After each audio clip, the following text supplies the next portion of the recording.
Welcome back to the shop and to the channel. We're back to work on the power drawbar for the Bridgeport, and I'm going to be making this piece here in the middle, which I'm calling the tool shelf. It's a rectangular piece of stock with a few holes drilled in it.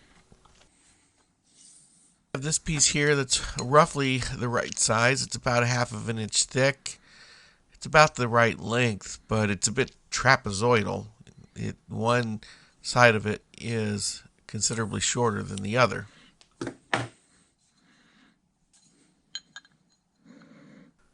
And with it being somewhat trapezoidal, it pretty much means there's only going to be one square corner on it. So I'll figure out just what corner is the square one, and at least I have something to start with. But I need to get the rest of it square, and I think to do that we're going to use the shaper.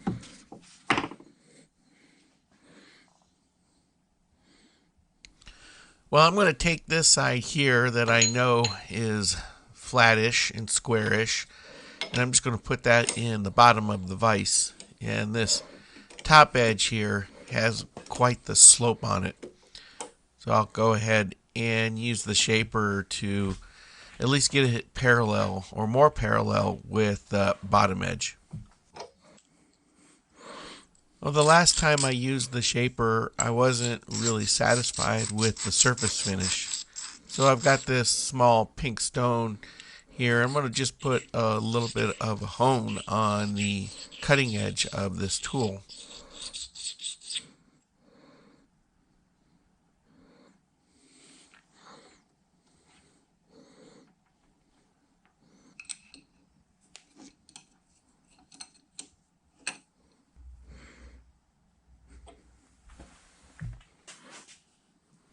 Well, the next thing I need to do here is to adjust the stroke on the ram. I need to make sure that it's long enough and that the start and end of the stroke is beyond each edge of the stock.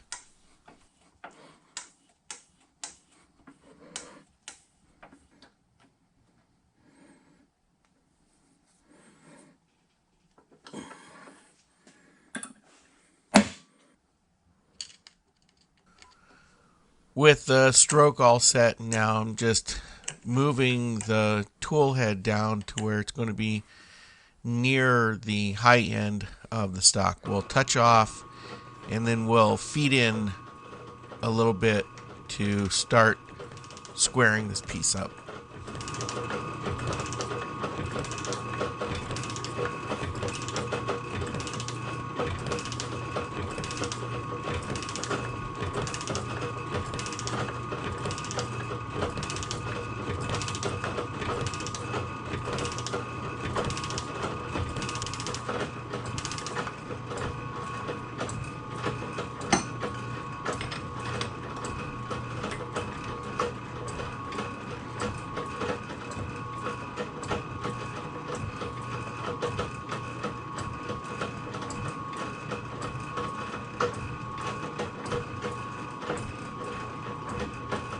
And unfortunately, I didn't realize it until I was editing this video that the advance for the table is wrong.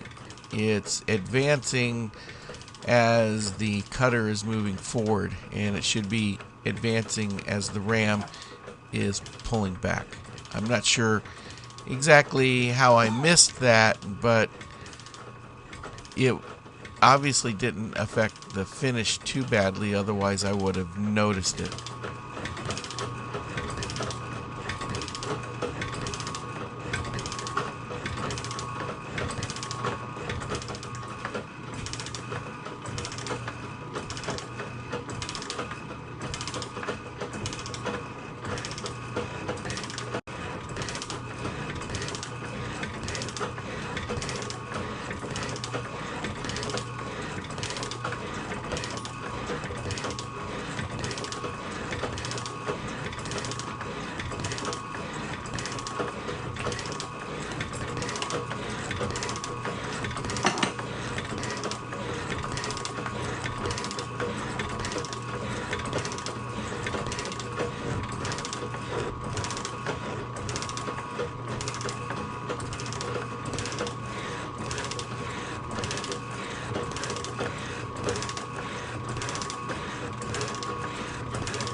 Well, that completes the final pass on this edge. It is nice and smooth, machined flat. So I can now remove this piece from the vise and use this edge as a reference to square up the others.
Well, that first pass didn't quite clean up this face, so we'll go ahead and take another 5/1000ths, 10/1000ths off of the side.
Well, with the other three faces now machined square and parallel to each other, I can finish this fourth side up here on a couple of parallels.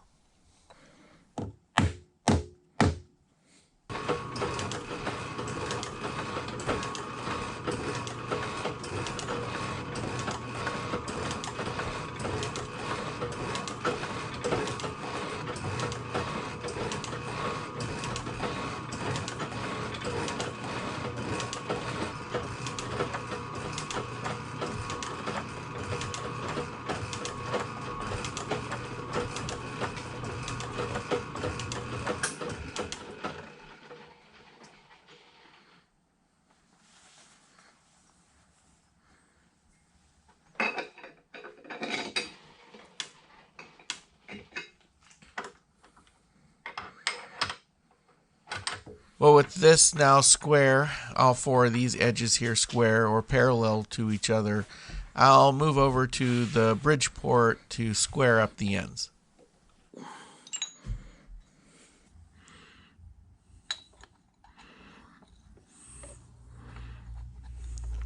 Well, I've got this piece in the mill vise now, sitting on a couple of parallels. We'll tap it down to make sure it's sitting flat, and I'll use a end mill in an R8 collet to square up the ends.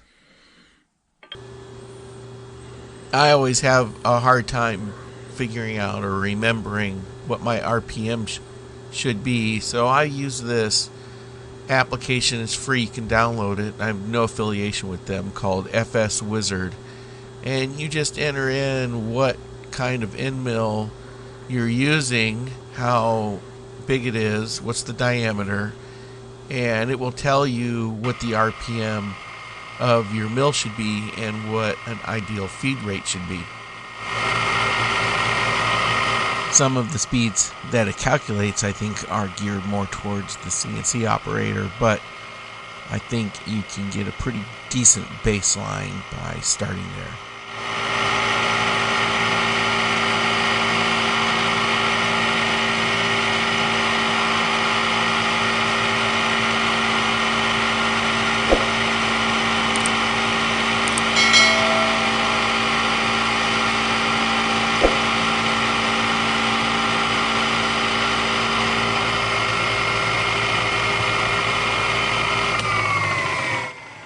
Well, I'm not happy with that finish at all.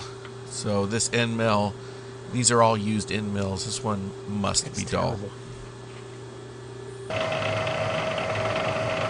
Well, that last end mill was what I believe solid carbide, so I was running it pretty fast. This one, on the other hand, is a 4-flute high-speed steel end mill, so we run this one considerably slower.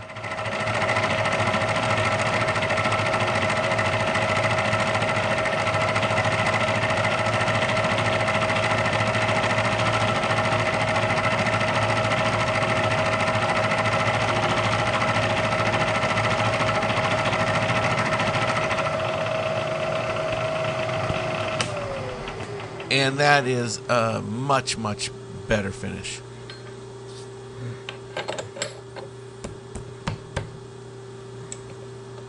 I'll take this piece out of the vise. We'll clear up any burrs that were left, and then I can flip it over so I can mill the other end.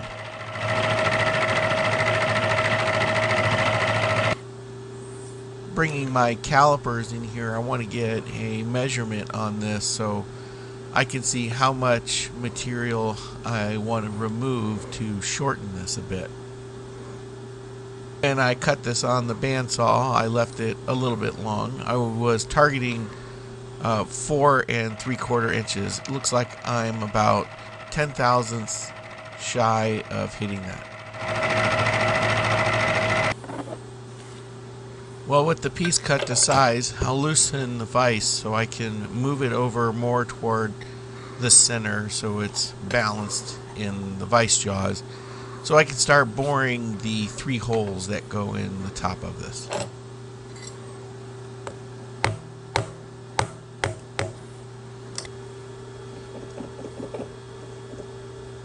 Well, the measurements that I put on the drawing are from the right edge and the center of this piece. So I'm going to use my center finder in a collet here to find the center back and forth of this piece, and then to find the right edge. That'll give me my 0 for boring these 3 holes.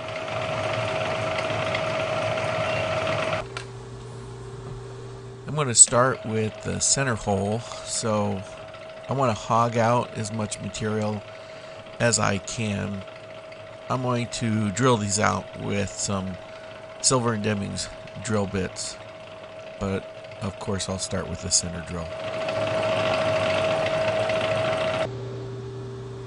Well, after spotting this first bore, I'm going to use a 1/2 inch Silver & Demings drill to start. I'll move up to a 1 inch after that.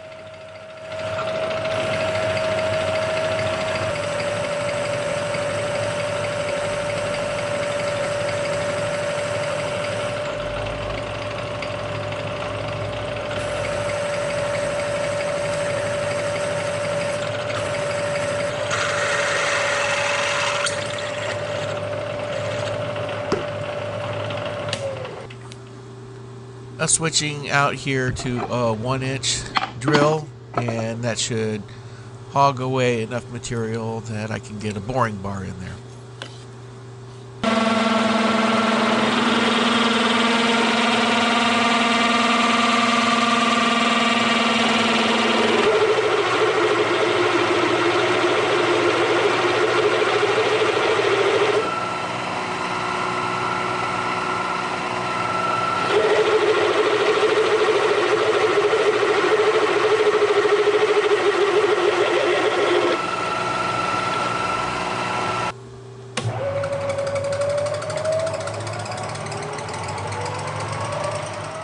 I have the boring head installed in the spindle with a brazed carbide boring bar. My target dimension is 1 inch 250 thousandths, so I have a little ways to go here.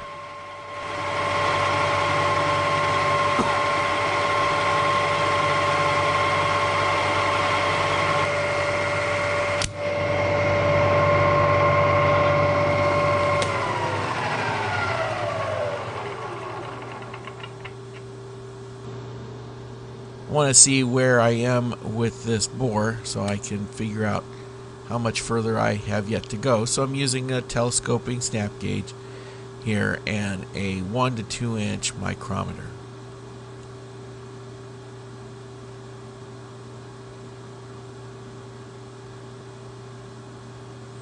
So it's 1 inch 049.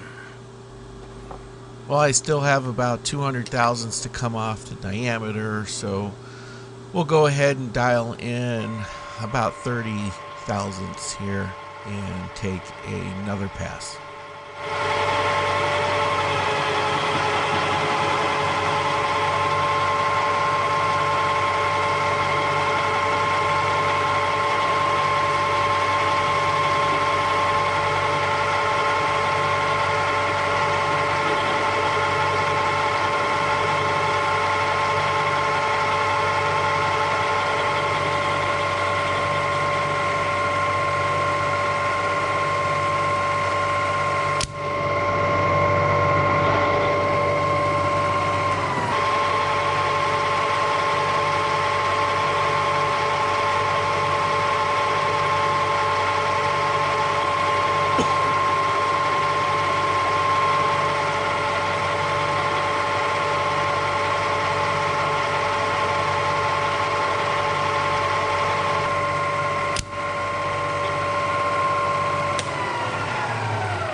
Well, that last pass there gave me a pretty poor finish that I really wasn't expecting to see. Well, A little closer examination of the carbide here, and it's chipped. It wasn't when I started this thing, so I'm not exactly sure what could have happened here, but somehow I managed to chip this thing. I don't know if it's just the poor quality of the boring bar, probably more than likely than anything else. So I've got a few others here. I'll put another one in.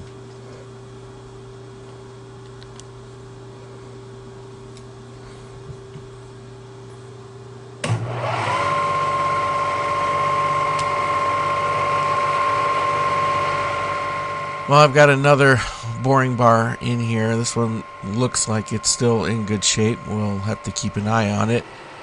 Luckily, I am still a little ways away from finishing this bore, so it's not completely ruined. I'm pretty disappointed.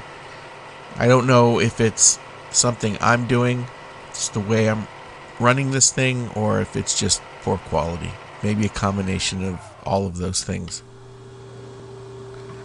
I do need to recheck now where I'm at to see how far away I am from my finished size, since I had to replace that boring bar, I don't trust that my assumption of the dimension is correct.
I'll take another quick measurement here. I should be pretty close, if not on my final dimension. Well, to know for sure, we'll test it with the air tool itself. And yeah, that's what I was hoping for a fit.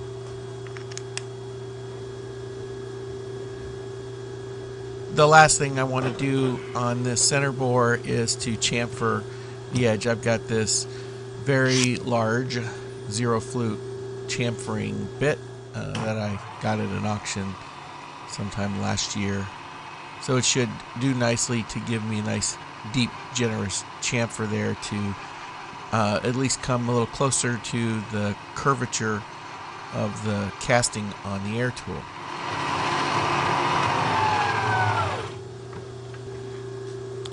Well, with the center bore finished, I can move on to the one to the right here. This one is actually the rear hole on the, or what I'm calling the rear hole on the tool shelf, that will fit the larger of the two brass bushings that we made earlier. This one should be, I think, around 800 thousandths in diameter. I'm using that same 1/2 inch reduced shank silver and Deming drill to hog out most of the material, and then I'll switch over to the boring head. Unfortunately, I lost all of the video of the boring operation on this hole, so I guess count yourselves lucky.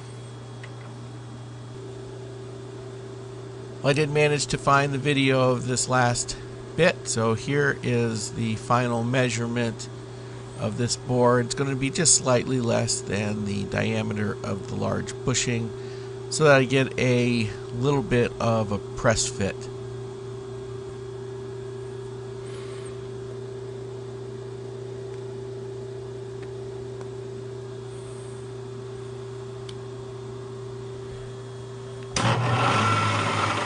Well, moving on to the front bore on the tool shelf, this one is going to have that sliding shaft that we made in the previous video pressed into it. So I'm shooting for about 750 thousandths in diameter for this bore.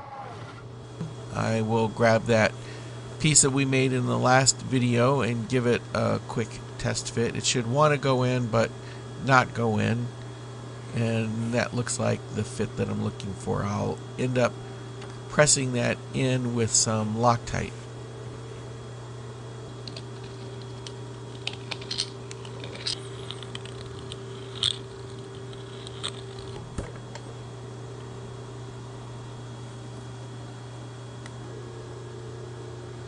Well, we're not quite done with this piece yet. One of the last things I need to do is drill some holes for set screws that will hold the air tool in position on this little shelf. So I have the piece oriented vertically in the milling vise. With this part now oriented correctly, I'll use the edge finder to locate the front edge and the left edge of this piece. That's where my dimensions are keyed from. I'll be drilling a hole in the center of that center bore for a set screw. I'll start with the spotting drill, and then I will follow up with the appropriate size tap drill, and then lastly I will hand tap this for 1/4 20. Once I complete tapping this hole, I will flip this over and do the same thing to the other side.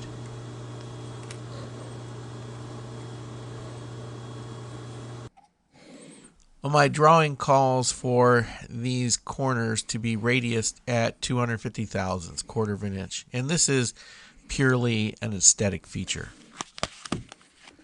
I have this set of Mitutoyo radius gauges, and not only is this useful for determining the radius of a given part, they're also good for scribing a radius in a part that you're manufacturing.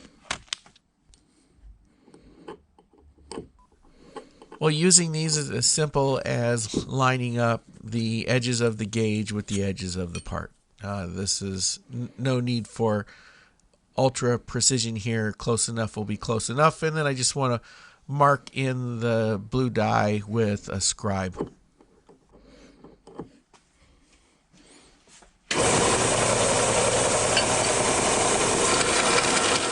I think the easiest way to get these radii is to use the belt sander.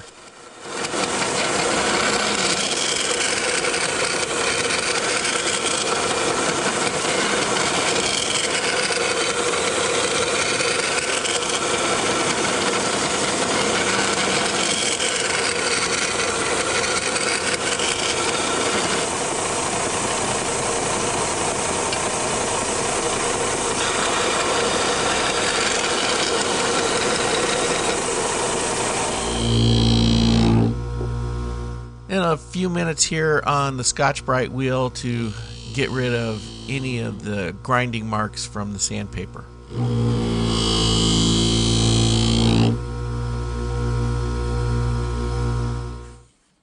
With all the features now machined on this tool shelf, I can press in this larger bushing with some Loctite 638, just so it doesn't go anywhere. Not that it should be a nice, comfortable interference / press fit.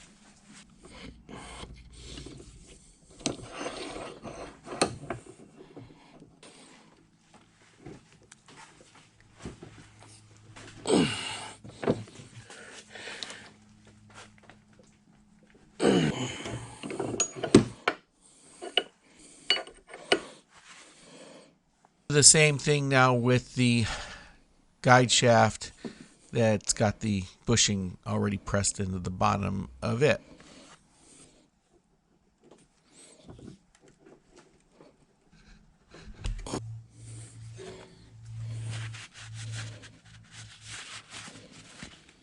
Well, with that component all together, we can do a little test fit and make any adjustments as necessary. It does seem like it wants to bind a little bit right there, but that's okay, it's expected.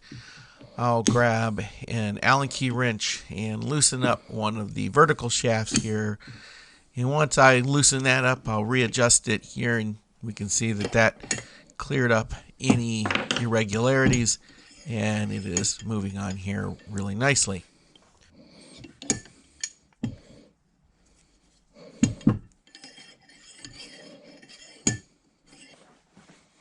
We can do a little temporary partial assembly. We'll slide a spring onto that shaft and then drop the tool shelf on. You can see how that rides up and down on those two nicely, and then how the tool fits in. There will be a couple of set screws here that will go into each side of the tool shelf to make sure that this air tool doesn't move anywhere.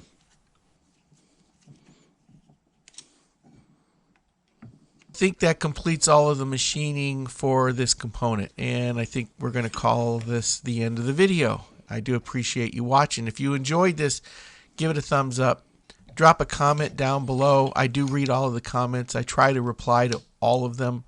I don't always get a chance to do that, but I do appreciate all of the comments. If you're a subscriber, thank you. If you're not a subscriber, please consider hitting that subscribe button. It helps the channel immensely. Well, I appreciate you watching. Thanks again, and we'll see you on the next one.